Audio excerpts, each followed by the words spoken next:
I guess I'm so thrilled to be here finally because, Catholic. And as Tom will tell you, and I'm sure it's going to be part of what Tom talks about, we're not really there in Hollywood. So when you find someone, you sort of like go, would you be my friend forever and ever and ever, and come with me and come down to JP2? Are you going to smile at some point? Or? Okay, anyway. So I thought it'd be kind of interesting to come down here and sort of give you our perspective on being Catholic in the entertainment community. But mostly, I think, Tom and I want to leave it to questions. If you guys have any questions about, how do you do what you do? Well, what do we do? So for me, I honestly, I mean this sincerely, for me, you take any Catholic institution right now, university, I honestly believe this is ground zero of the most important work being done right now because, other universities, there'll be a lot of theologians and that'll be great. And they'll have books and 5 people will read them and that'll be great. You guys potentially will be speaking to millions. Millions. I mean, think about that. You will be speaking to millions. How do you get there? Sometimes it's a long, weird road, and we'll sort of talk about that, about how you get to where you're going to be. But I think one of the things Tom and I also want to talk about is the idea of pivoting. Right now, you guys are all like, I am a filmmaker, and this is what I do. And do not speak to me of acting, because I do not do that. I think the most important thing is for you guys to realize you're creatives. Don't put a thing on it yet. I mean, yes, fine, great, have a major and all that stuff. But the most important thing is you are now in a community. By the way, I think it's great that you guys are here in Escondido and not closer to LA because this is kind of pure right now. This is a place for you guys to sort of be and experiment and go, I don't know, I don't really care. I'm just going to go do that thing. The idea that you guys stay that way and play, and I'm now going to reach in my pocket where I put a thing, but I have to say, all of you should be carrying around a notebook. Every one of you. I don't care if you're in animation. I don't care what your thing is. The notebook is your friend, and a little pencil in your pocket where you will write down ideas that come to you all the time. If you are creatives, if you want to make this happen, this is the time to always be just thinking and making this special, okay? Dr. Conley was talking about it being very difficult to get Catholics in the entertainment industry to come down here. It's because there aren't many of us. And if there are, they're very quiet, okay? And that's why what you guys are doing right now, that's why this is vital to the survival of mankind. I mean, I don't want to put too fine a point on it, but this is it. Because you will speak to millions. You will go out there and you will, I'm not saying you're going to go out there and make a movie about, the Apostle Paul and the day he went on that walk. And there was a lot of walking and talking and something happened. I'm not saying that. Some of you will, and that's awesome, but some of you will just be decent people in the entertainment industry, period, end of story. I can't tell you, and Tom and I will get to this too, about being in a room sometimes with people that that are so secular that they scare you because of what they believe, but how you have to sort of manipulate that. You will never find people that truly believe what you believe until you guys graduate and get out there. And the only way to get out there, and I think we're going to speak about this too, is you have to be really, really, really good at what you do. You have to be amazing. Right? That's my thing to you. I really want you guys, you must know your stuff. You gotta know your material. You will graduate from here as like, I want you to see the film I made about the carpeting that I want to show you. Or, look at the thing I made, right? That's how you have to be. That's how you have to be. That's what this is all about. You need to be fired up. I never got that speech at Loyola Marymount. It was like after this, we don't know what's going to happen to you. And sure enough, it was like, we don't really care because the check's cleared and you're out, okay? It's so vitally important to culture. So one of the things I will talk about later, but I want you guys to think about, do I have a comedy major here? Is comedy a part of anything you guys do?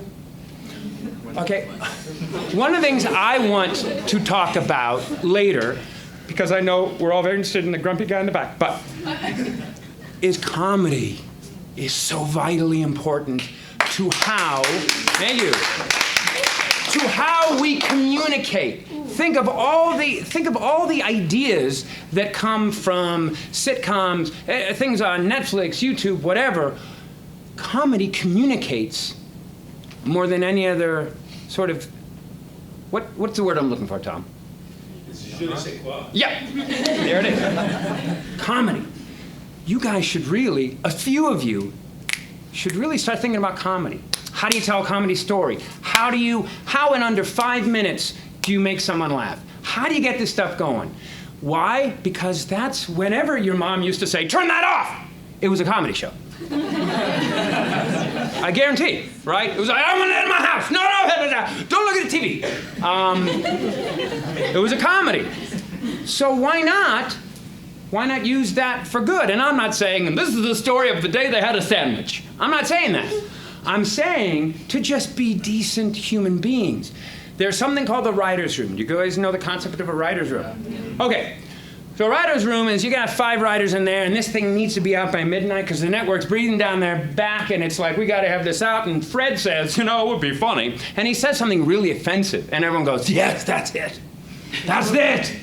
Right? Because no one else in the room was like, I'm thinking not. Wait a minute, why not? Right? We're not there to have that conversation. That's why you guys got to get out there. So anyway, we'll go into that. But we are praying for you guys. I want you guys to succeed so desperately. Tom Wilson, come on.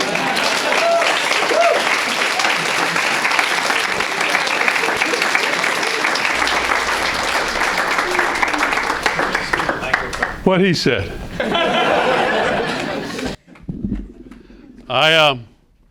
Good evening, everybody, and cameras and everything. I've been invited because I'm in movies and because I'm an actor and I have a large voice. Because I'm classically trained, I don't need your microphones. But I've been invited to speak at many, many places, hundreds of places, and I've done it. But I have news for you. I'm not a speaker. I'm not a professional speaker. So I don't come with a big plan. I don't have some, and I was in the gutter. But then Jesus, I have no big story like that. I have no big thing, and I saw a light. And then I have nothing like that. So what I do when I speak is I just cut to the absolute what I want to tell you, just so I'll get to the point. Then I'll talk more, and I'll probably be funny and goofy and stuff. But I just skip everything, and I say what my point is. So if you can listen to this, just to remember one thing that the guy from Hollywood movies told you, it is this. The kingdom of God is within you. The kingdom of God is within you. Now, it might take the rest of your life to think about that, to pray about that. So what did he mean by that? What does that mean? What did it mean when Jesus told people, the kingdom of God is in you? And the second thing is, life is beautiful. The kingdom of God is within you, and life is beautiful. What do I mean? You are creative people. You're artists, huh? Something in your heart. There's something about you. They said, I have something to say. I don't even know what it is yet, but something inside of me makes me, I don't know, want to make things, you know? Want to say things. Want to make a difference. Want to get in front of people or build something and put it in front of people. You know, you're artists. And artists, like Paul said, are creators. And what would God be if not the biggest cheerleader for creative people there ever was? Can you imagine? The creator? It's just the creator. And young people coming together and saying, you know, there's something in me, you know? And I want to create too. Can you imagine what God thinks? Oh my gosh, the love, huh? The love, the support, the cheering on, the celebration. Because there's so much beauty to celebrate. You know, great novelist, Russian novelist, Dostoevsky, right? Says, beauty will save the world. Why will beauty save the world? Why? Because beauty is God, and everything beautiful just leads us to God. And everyone knows that. You know that in your heart. How could so many miraculous things, you know? How could so much be created? How could so many beautiful things happen? I mean, birds and animals, the mountains, and the lakes, the trees, the way the trees roll in the wind. What beauty, huh? There's gotta be something behind that. That was somebody's idea. And it was. It was somebody's idea. And you were somebody's idea too. So all that stuff is inside of you to share. To share.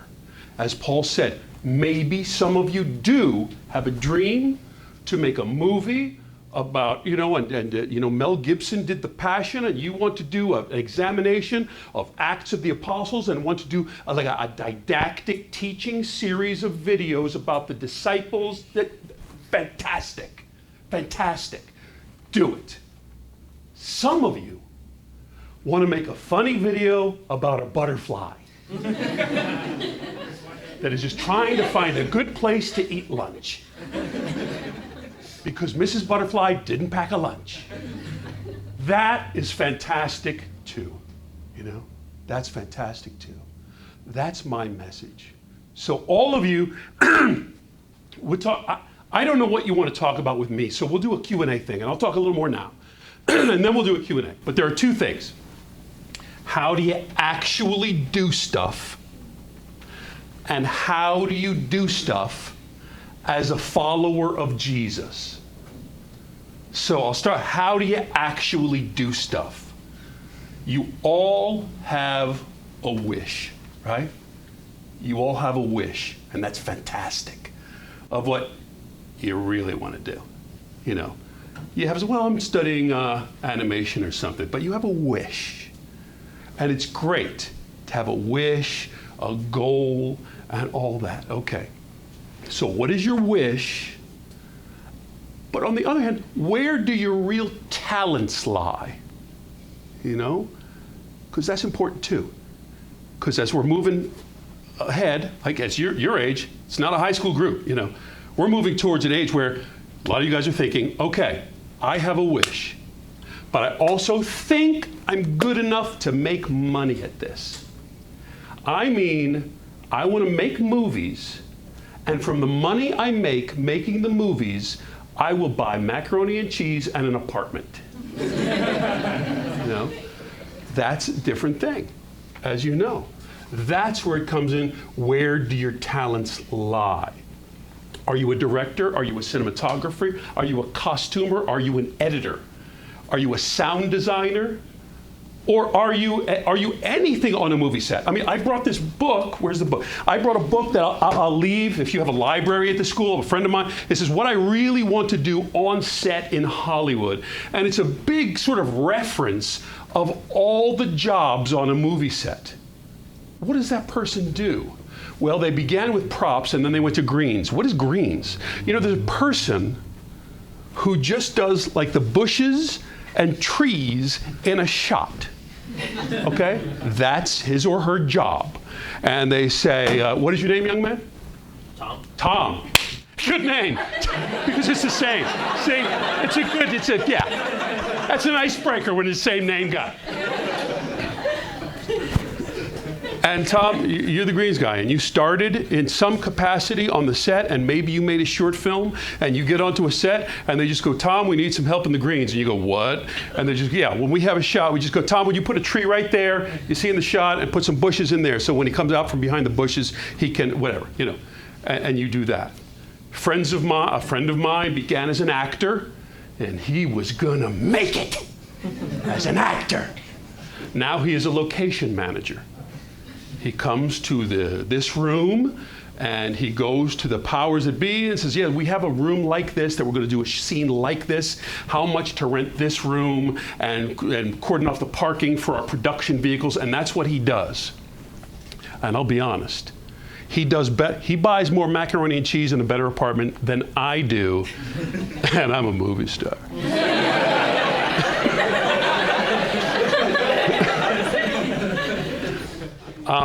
So how did I start? Am I doing all right, Paul? Please, please wave to me, or please tell me to shut up, or anyone just kind of go like, oh, that's enough. I was very sick when I was young. I missed 2 years of high school. I was in the hospital a lot. But a very kind teacher in high school asked me if I wanted to audition for a play. Audition for a play? What do you mean audition for a play? You know, isn't that kind of the weird people? This was the 70s, you know. The age of Aquarius. You know. So audition for a play. So I auditioned for this play. I got the lead in the play. I acted in the play, and finding where your talent lies, I didn't know if I'm just in a play in high school. And people would say, you know, you were good. I said, well, thanks. No, I mean, you were really good. Really good. So, okay. Went to college. You can't be an actor in life. I mean, you can't do it as a living. So you just have fun. So I went to college. I was a freshman, non-theater major. And there was this class for senior theater majors in acting. As a joke, literally as a joke. I went with a guy who was auditioning for the class. I thought, I'll audition too. Why not? So I go in, they said, it says you're not, no, I'm not a theater manager. You're not a senior. No, I'm a freshman. It says, you're a freshman non-theater major. But you're not eligible for this class. Yeah, I thought I'd audition. Anyway, so I auditioned. I got into the class. I went through the class. And the professor took me aside at the end of the semester to say, you know, I've been teaching here for a long time. You're the first actor that I would actually recommend becoming a professional actor. So that kind of, in that way, and it really wasn't like, oh, it wasn't American Idol. I got the yellow card. He thinks I'm good, you know? It wasn't that. It wasn't that. It was, so do I really have a talent for this? You know, can I really do this? And I thought at first, well, that's impossible. And they said, well, you know, opportunities are hard to come by, but you know, if you work hard. So, moved to New York City, went to the American Academy of Dramatic Arts, laid on the floor, did all of that stuff. I'm an orange, you know, whatever, all that stuff. Look, it's so windy, I feel the wind on everything.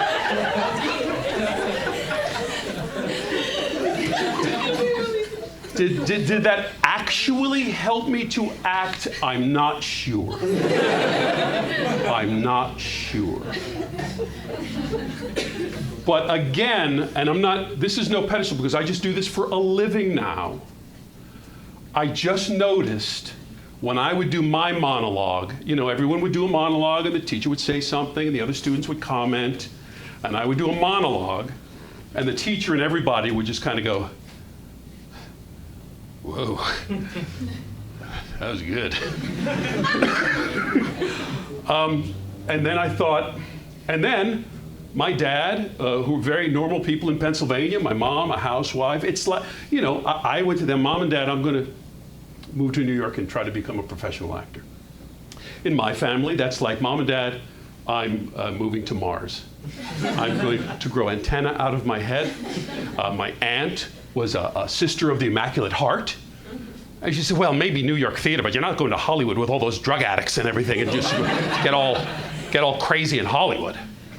But my dad and Mom, give them credit, they said, well, then do the best, then work hard. And that's what I have to say to you. You have a wish, but never wish harder than you work. Don't wish harder than you work. Wishing is great, but work has to be up here and wishing has to be here. And during the work, you have to assess the talent level you have for that particular discipline within the arts you're pursuing. There's a job. Not only can you do it, but there is a job and a living, I think, for everyone with a brain who wants to work hard and apply themselves.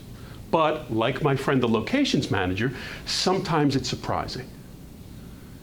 Because it doesn't go exactly the way you think it's going to go. I did not think that I would be, like universally despised by the American movie-going public for beating up Michael J. Fox. That like 33 years later, people would email me saying, I hate you.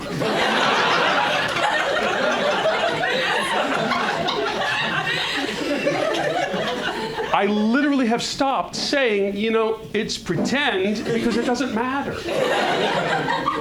Popular culture is that powerful. So you follow a path. Honestly, I thought because I have a big voice, I sing, I was in New York, and I thought, I'm going to do it. I'm going to be one of those big guys in Broadway. There's a bright golden haze on the meadow. The cold is as high. That thing. I was starving, I was starving. And a casting director in New York City, I was very angry because I was a young guy and I was saying, New York, I'm going to own this place because watch this. Boom. And the casting person said, can I be honest with you? Sure. She said, we just don't need you here. We do. What do you mean you don't need me? She said, I think you're great. Look, you're great. But look at the size of you, Like you're just this big, huge person. You look like you're just, came out of a cornfield in Nebraska. We're just not casting. There's not a part for you. There's not a part. Maybe it was in 1942 in the big American musicals where a cowboy walks out. Maybe, but not now. We just have nothing. She says, if I were you, I'd move to California and do movies and TV. And really, I took it as a great insult. Doesn't she understand that I am an artist? That I have studied my craft? I'm not going to be on some commercial. Gee, your hair smells terrific. I'm not going to do that. I went to Hollywood, the first commercial I ever got. I introduced biscuits at KFC. Yeah, I was a construction worker. Fresh buttermilk biscuits made from scratch, boink. And I had a biscuit. And that's how I started to pay for macaroni and cheese and an apartment. You know, I got just jobs. I got, I go on commercial. Well, you're marrying a Volkswagen. So you have to look at the car and like hold the candle like you're holding hands. Look at the car, love the car more. You're thinking, I'm going to jump off a bridge.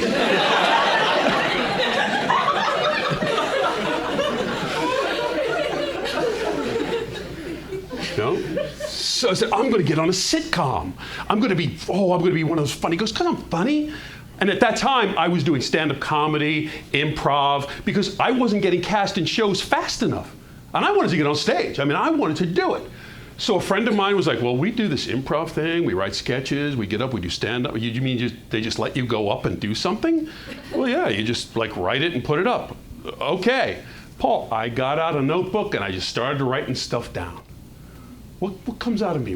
And I started performing in that way. So that was the beginning. That was the beginning of everything, doing all that kind. But I was still too big because most actors are like this tall. They are. Happy Days. Have you ever heard of that show? Oh, I was going to be on that show. It was going to be so good. I had an audition for Happy Days, and I thought, not only am I going to be great, they're going to cast me in this thing and probably do a spin-off thing, a show called Tom that's off of Happy Days. So I audition for Happy Days. I do my best. It's funny. I'm good. The casting director says, boy, that is fantastic. Really funny. Wow. I mean, I can't use you, but that's good stuff. Yeah, I mean, I can't use you. What do you mean? He's just my actors. I mean, Henry Winkler's like this big, everybody's like short like that. I can't, if you come on, it's like, well, who invited Godzilla?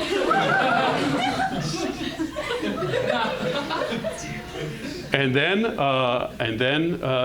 Back to the Future happened, which was about 7 or 8 auditions through the audition process, callbacks and callbacks and callbacks.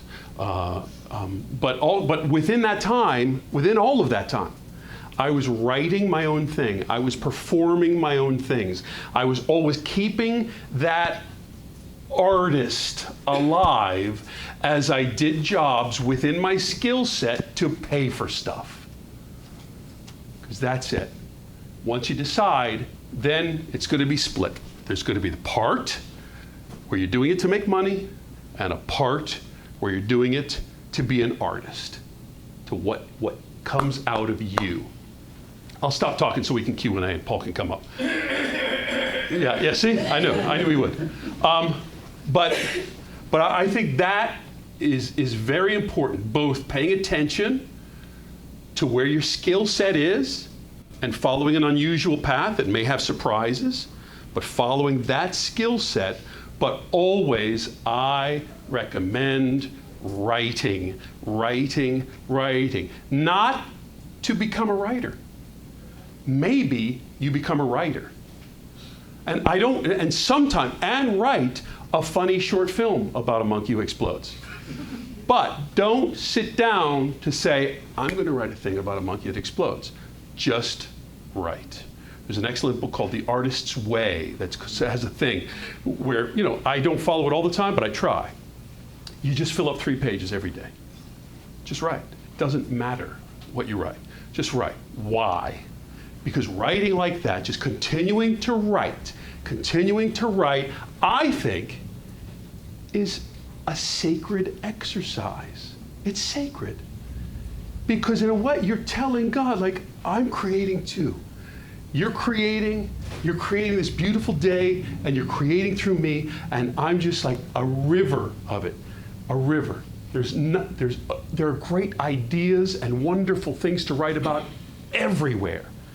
And people just sit down at the page and say, well, what is it? He said an exploding monkey, but probably 3 people are doing that already. Whatever. No, just write. Just write. It doesn't matter what you write. And it'll be unusual because you could write 2 pages about just sitting in the food court at the mall and you say, and I just had tater tots, which are better than French fries ultimately, I believe. And then you just say, my dad had this car and you just begin from somewhere inside of you comes stories and recollections and writing, and I'm not saying that it becomes a short story about your dad's car. I'm saying just it's creating, and it leads to a story that leads to a short film or a story or anything. So I know you all have notebooks and pens. Start just writing stuff, just to write it, just writing it out. I think I had other points. We'll do it in the Q&A. But Paul and I are behind you 100%. Oh, faith thing. Okay. Okay, faith thing. Sorry. We'll get into that also with the thing. Okay. I'm from a Catholic family. I was playing the guitar at Mass, at the folk Mass in 1974. And that's how it is with God's love. Once you experience it. So I did all of that, and I've been within our Catholic faith and a follower of Jesus for my whole life. I'm not a revert guy. I didn't have a big argument with my parents. I don't believe anything you believe, and I'm going out to drink Pepsi, not even Diet Pepsi. Whatever. Nothing, none of that stuff. I believe the things that I said. I believe that I'm an artist connected to the Creator.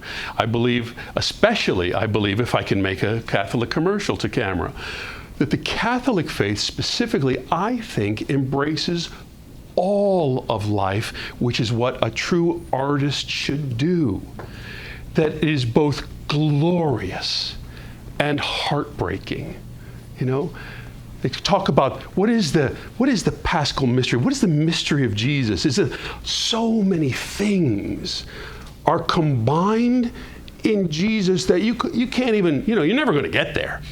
You are never going to get there. You're never going to get the miracle of the Trinity. You're never going to totally understand. That's why they call them mysteries. But to be out there trying to embrace it and trying to live it out and trying to be like a river of this creativity in anything you do is, just for me, because I do it, I can't imagine like a better way to live life, to be gifted. And I'm very, very thankful for the gifts that I have. I've tried to share them in the ways that I can. And I think it's miraculous that you guys, like I said, feel those gifts. It's in there. You feel it. You want to share it. That's fantastic. Okay, last thing before I bring Paul out. Sorry. Okay, I know. One of the questions.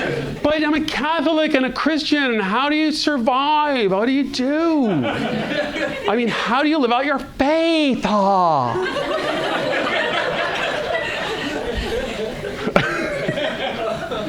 We don't have a whiteboard or a chalkboard. Let's look at this thing, okay? Where you make money, all right? This wall up to here, line there. This is where you make money as an artist. This is your art, whatever you're doing, right? Now, this line here can move all the way across here and all the way back here. You're not getting any jobs, nobody's interested. That's bad news, but it's good news because that section is this big. You have time and the inclination to follow your heart and create the art that you want. Oh, you got a job, there's money involved. All right, well, we'll do this. I only have this much time to do my art now, but it's always alive and I'm always working on it. This is what I'm doing for money in the arts, okay? This right here. Now, bad news. When I got to Hollywood, this section from about here, this line here to here was objectionable material that in my heart, I knew I couldn't be a part of. So I had to work from this line over here for money, this section, and I had to work here. This, off limits. Today, I don't have good news for you. because this line has expanded out to here, out to somewhere.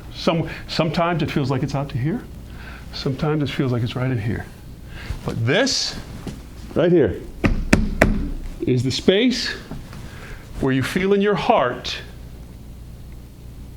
I know it's for money, but I can't be a part of that. And I'm not going to do it. I'll either do this, or I'll do this. And you know what? You know what? The trick is, you take this, and you make it this big. Right? You cover up this, you don't pay any attention to it. Any attention to it at all. Because the gospel is good news. I have good news for everybody. You don't have to do any of this stuff. You don't have to do any of this stuff. You can completely ignore it, spread this out over this, and try to make a living right here with this stuff. Now, but that's hard, Tom. It's like impossible. It's like impossible. I know it's impossible, or seemingly impossible, because I've lived that out in my life. Okay? I've lived that out in my life.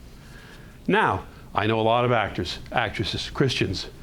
This line, it can be unusual. It can be unusual. Because they can start needing money, or wanting attention, or want to be thought of well by other people, and this gets smaller. Well, I could do that. Well, I guess so. I guess that's all right. Well, this section gets smaller. Look, I don't judge anybody for the things that they do, but you have to listen to your heart. You have to listen to your heart, because you'll know. You'll know. You know? And I just can tell you that. I have 4 children. I had a mortgage. I had a lot of macaroni and cheese to buy. A lot of macaroni and cheese. And now this is no joke. I mean, I'm not kidding.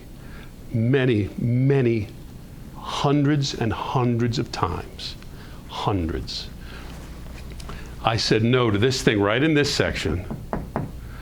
Agents, people said, Tom, this is show business. Do you want to be a part of this or not? I mean, you want to work, don't you? Because you haven't been on a show for, yes, I know, but it's not something that I will do.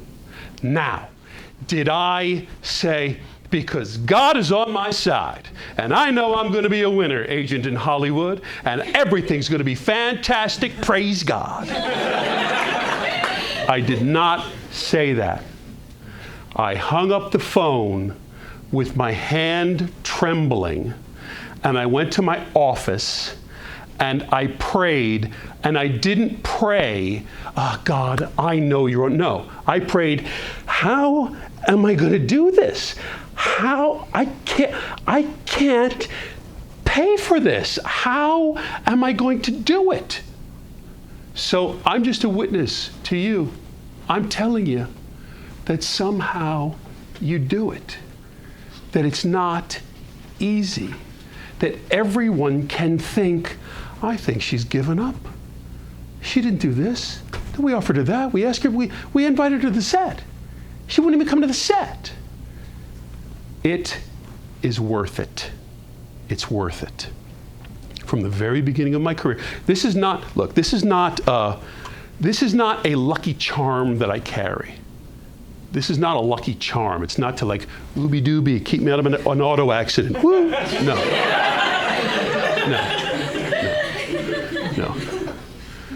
So every audition, every job I've had, I used to have a smaller one than this, but my friend Tony gave me this about, 25 years ago. St. Benedict Cross. Anyway, but I have a crucifix in my pocket. And as I said, not for like Jesus on my side, but sometimes to put my hand in my pocket and hang on. And hang on. Praise Jesus. That we can all hang on. That we can stand up for ourselves, that we can live out our faith no matter what the circumstances. You know, people have been killed for our faith, as you know. People have been tortured for our faith, as you know.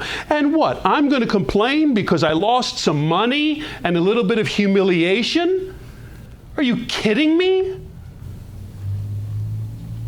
But I hang on, and I hang on now. I hang on to this day, and I hope and I pray that you guys hang on. Live out your dream to create, to be passionate, to share a beautiful world, a beautiful heart with people, because it's just amazing, amazing. But you're adults. You're going into a literal mission field, and mission fields aren't easy. They're not easy. So you just have to have a wonderful school like this. You study hard, you get to be great, you have your feet planted under you, and go make your things and create your things and be on a set. And I'll tell you what,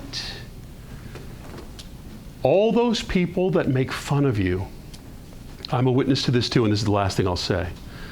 All those people that make fun of you, or talk to people about having you fired, or all of those things, or the actress in a makeup trailer that you're just thinking, that poor girl, I mean, she's so trapped in what she looks like, and all of those things, and so many people come and say, can I talk to you?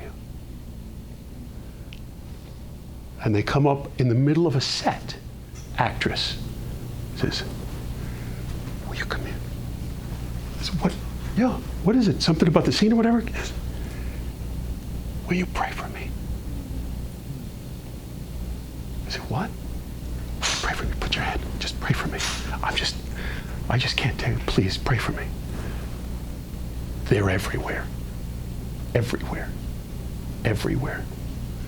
The most atheist, worldly, terrible, quote unquote, person, producer of Hollywood movies.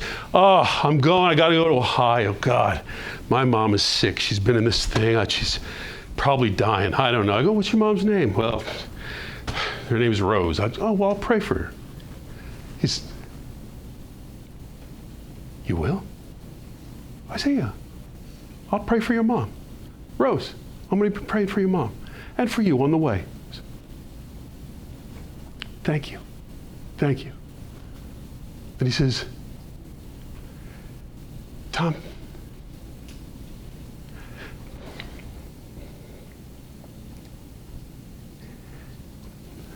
do you really think there's a God?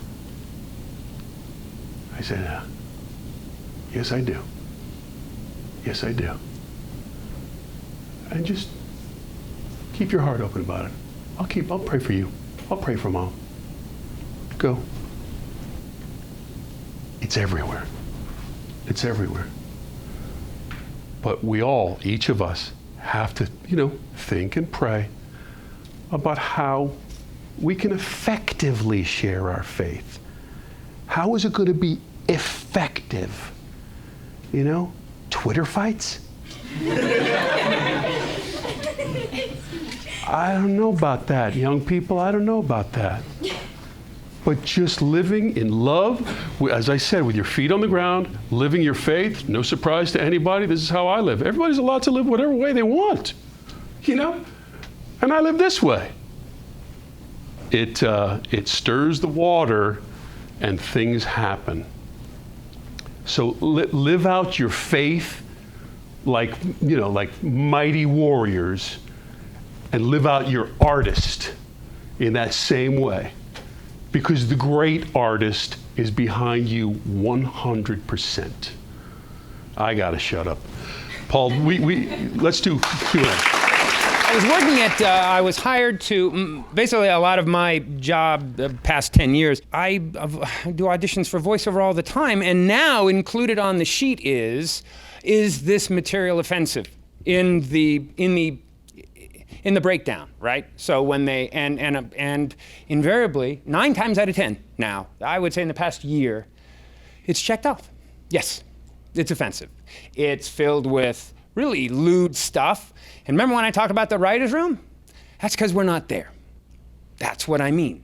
So anyway, questions about, so one other thing, when Tom talked about, following your passion and all that stuff, don't forget that all of this comes from play. Guys, you gotta continue to play.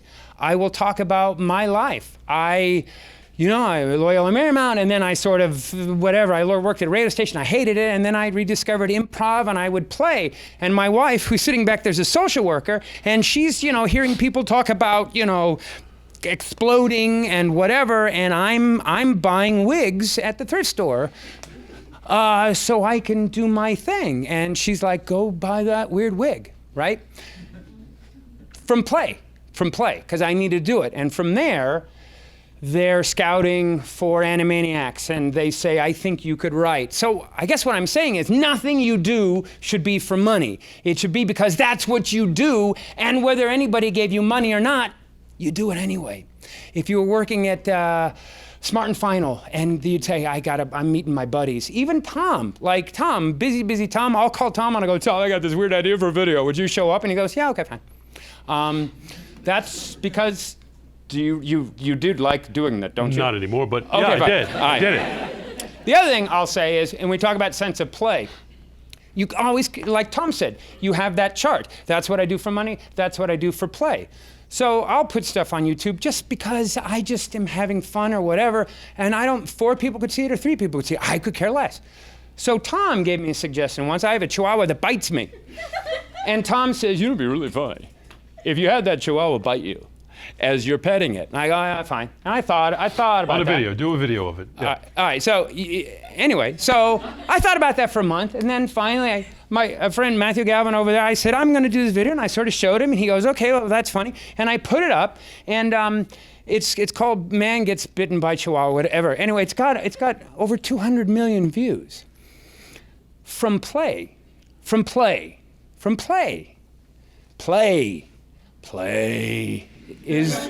Have I made this clear? Play. All right? Ladies and gentlemen, Tom Wilson. Thanks.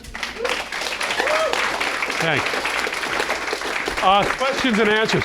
Oh, and I will tell you, and you'll find Catholics everywhere, because I was in a movie. I got to the set in Georgia, and they said, well, the Actors Union will allow us to work Saturdays and Sundays. So we're going to have Monday and Tuesday off. And I said, well, I can't work Sunday because I'm going to Mass. They go, well, we've decided the Actors Union has made it okay to work on Sunday, so we have to work Sunday. Yeah, well, I go to Mass, so I'm not going to work on Sunday. I go to Mass. That's what I do on Sunday. Then the guy says, Tom, we're talking about John Frankenheimer here. Don't have me tell him this because he's John Frankenheimer. And I said, well, you tell him I'm Tom Wilson and I'm a Catholic and I go to Mass on Sunday. And that's what I do.